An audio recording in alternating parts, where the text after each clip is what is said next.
Suppose R is a relation from the set of natural number to another set of natural numbers, and it is defined as the set of ordered pairs A comma B such that A and B both belong to the set of natural number, and we have a relation between A and B given by A equals to B squared.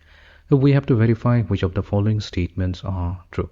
Okay, before beginning, let's try to understand the problem. So it's given here that R is a relation from n to n.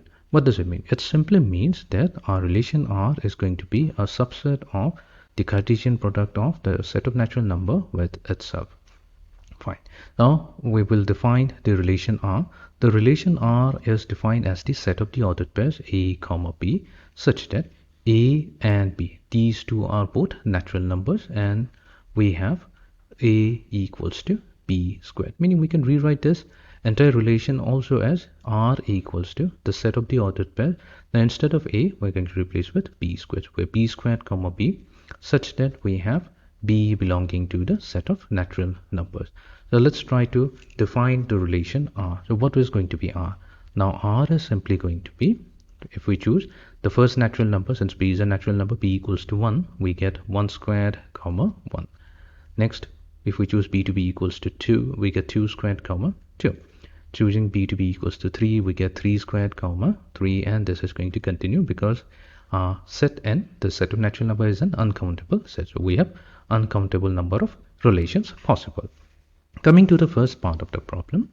So here we have the statement that means the element which is represented by the ordered pair A comma A, this is going to belong to the relation R for all values of A belonging to the natural number. That means any values of A, which as long as it's a natural number that we pick up, then the ordered pair A comma A is always going to be a member of the relation R. Is it true? No, that's a false statement, because if we choose A to be equals to 1, then in that case A comma A simply means we have the ordered pair 1 comma 1. Yeah, that's fine. This is going to belong to the relation R. However, if we choose A equals to 2, that in that case we have 2 comma 2. Now 2 comma 2 is not a member of the relation.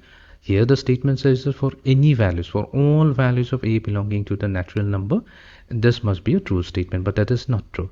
So here we will say that our first statement, this is a false statement. Let's go to the second statement. So here we have the ordered pair A comma B.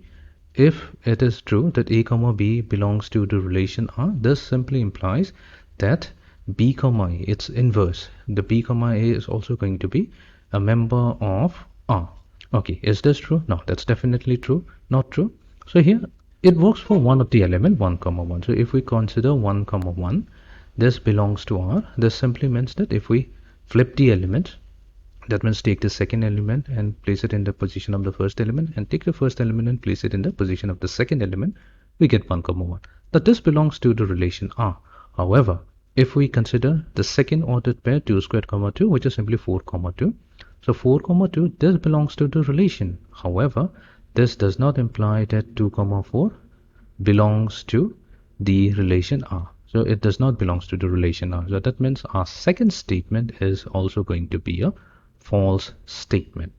And then finally coming to the third statement.